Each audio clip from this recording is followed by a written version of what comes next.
नमस्कार, मैं मोहम्मद आसिफ और आप देख रहे हैं SPN नई न्यूज़। राहुल गांधी की सदस्यता को लेकर हर किसी मंत्री और सांसदों से ये सवाल पूछे जा रहे हैं कि आखिर राहुल गांधी लीगल टीम के साथ वो एक्शन क्यों नहीं ले पा रहे हैं। अगर आप डिजिटल मीडिया के साथ साथ सोशल मीडिया पर अगर आप देखेंगे तो राहुल गांधी को अब ये लेकर सवाल नहीं है कि उनकी सदस्यता रद्द क्यों हुई, क्या वजह है वगैरह वगैरह। सवाल ये है कि राहुल गांधी उसके खिलाफ अपील क्यों नहीं कर रहे हैं, क्योंकि सबको पता है कि उनकी सदस्यता वापस हो सकती है। इसको लेकर अशोक गहलोत हों या फिर जयराम रमेश हो, सबके सब जो है अब बयान दे रहे हैं कि जब चाहें वो अपनी सदस्यता वापस करवा सकते हैं। सलमान खुर्शीद जो कांग्रेस के नेता हैं, उन्होंने साफ शब्दों में कहा कि ये बाएं हाथ का खेल है। अगर ऐसा है, अगर इतना आसान है, फिर राहुल गांधी क्या जानबूझकर ड्रामा कर रहे हैं? ये बहुत बड़ा सवाल है। एक रिपोर्ट के माध्यम से आपको बताते हैं कि राहुल गांधी की मंशा और वो चाहते क्या है। जरा गौर से देखिए इस वीडियो। मैंने आप सब से काफी बार बोला है कि हिंदुस्तान में लोकतंत्र पर आक्रमण हो रहा है और इसका हमको हर रोज नए नए उदाहरण मिल रहे हैं। सवाल मैंने एक ही पूछा था,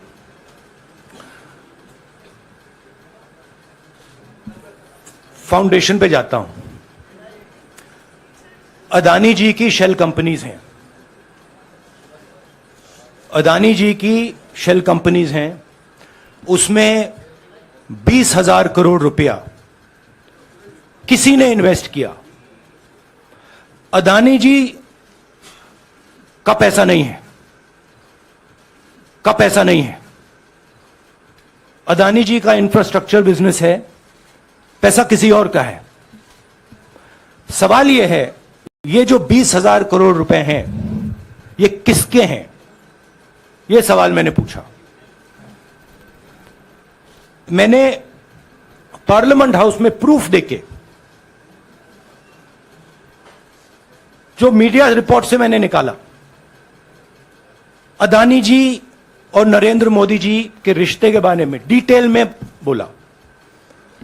रिश्ता नया नहीं है, रिश्ता पुराना है। जब नरेंद्र मोदी जी गुजरात के सीएम बने थे, तब से रिश्ता है और उसके बहुत सारे पब्लिक प्रूफ्स हैं। हवाई जहाज में मैंने फोटो दिखाई, नरेंद्र मोदी जी बड़े कंफर्ट में बैठे हुए थे अपने दोस्त, अपने मित्र के साथ। पार्लियामेंट में मैंने दिखाई।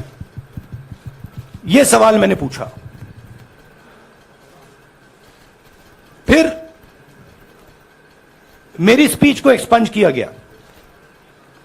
मैंने स्पीकर को डिटेल चिट्ठी लिखी, पॉइंट बाय पॉइंट, कि मैंने कहा कि एयरपोर्ट्स अदानी जी को रूल बदल के दिए गए हैं।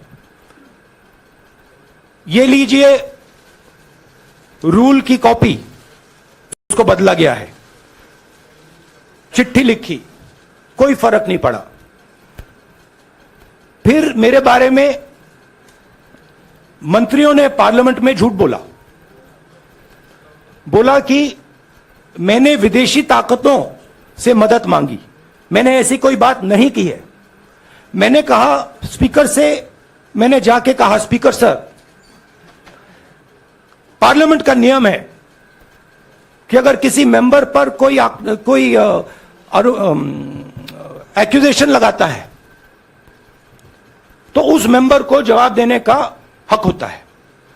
मैंने एक चिट्ठी लिखी, उस चिट्ठी का जवाब नहीं आया। दूसरी चिट्ठी लिखी, उस चिट्ठी का जवाब नहीं आया। फिर मैं स्पीकर के चेंबर में गया। मैंने स्पीकर सर से कहा, स्पीकर सर, यह कानून है, यह रूल है, इन्होंने झूठा आरोप लगाया है, मुझे आप बोलने क्यों नहीं दे रहे हैं? स्पीकर सर मुस्कुराते हैं, कहते मैं नहीं कर सकता। और फिर उसके बाद आपने सबने देखा क्या हुआ। सवाल पूछना मैं बंद नहीं करूंगा।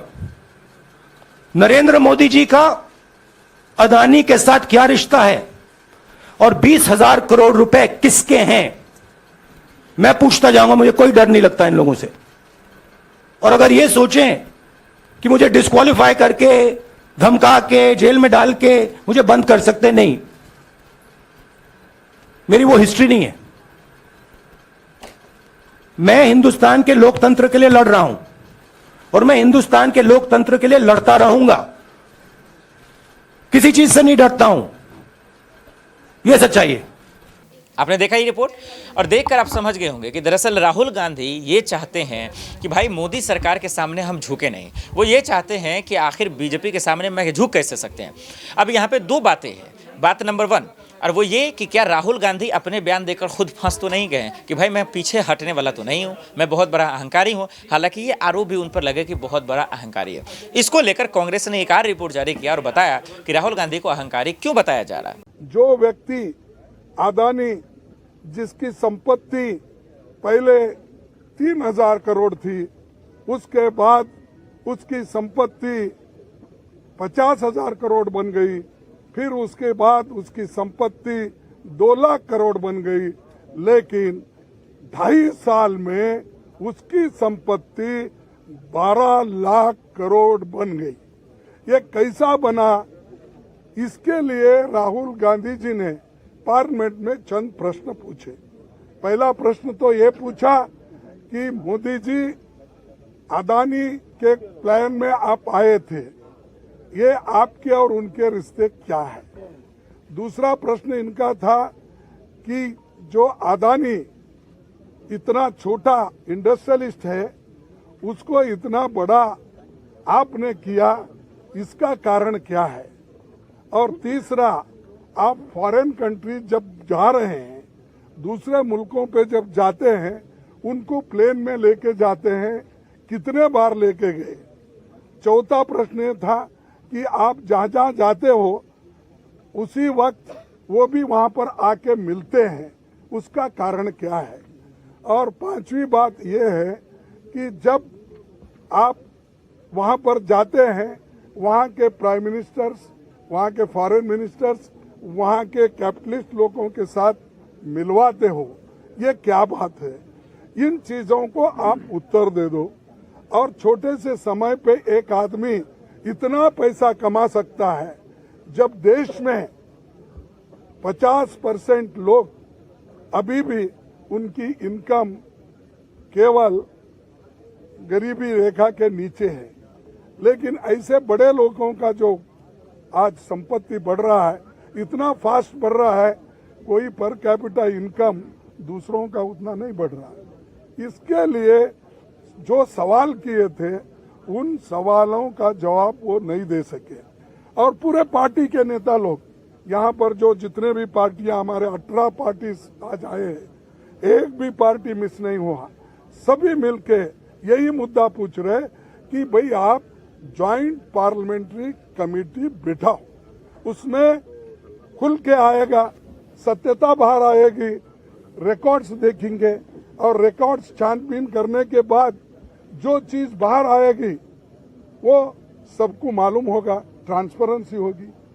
और आपको ये भी मालूम होगा कि हम जो ये डिमांड कर रहे हैं, ये डिमांड क्यों कर रहे हैं, ये भी लोगों को मालूम होगा।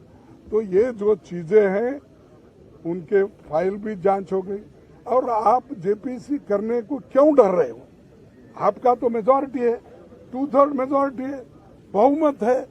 हम तो अल्पमत में हैं और मेंबर्स जो बनेंगे ज्वाइंट पार्लियामेंट्री कमेटी के, वो तुम्हारे ज्यादा बनेंगे, बीजेपी के ज्यादा बनेंगे, या तुम्हारे दोस्तों को मिला के और ज्यादा हो जाएंगे। तो डर क्यों बात है? किस बात से डर रहे हो? इसका मतलब है कि दाल में कुछ काला है, इसीलिए वो डर रहे हैं। और जो लोग डरते हैं, कभी ना कभी मरते भी हैं।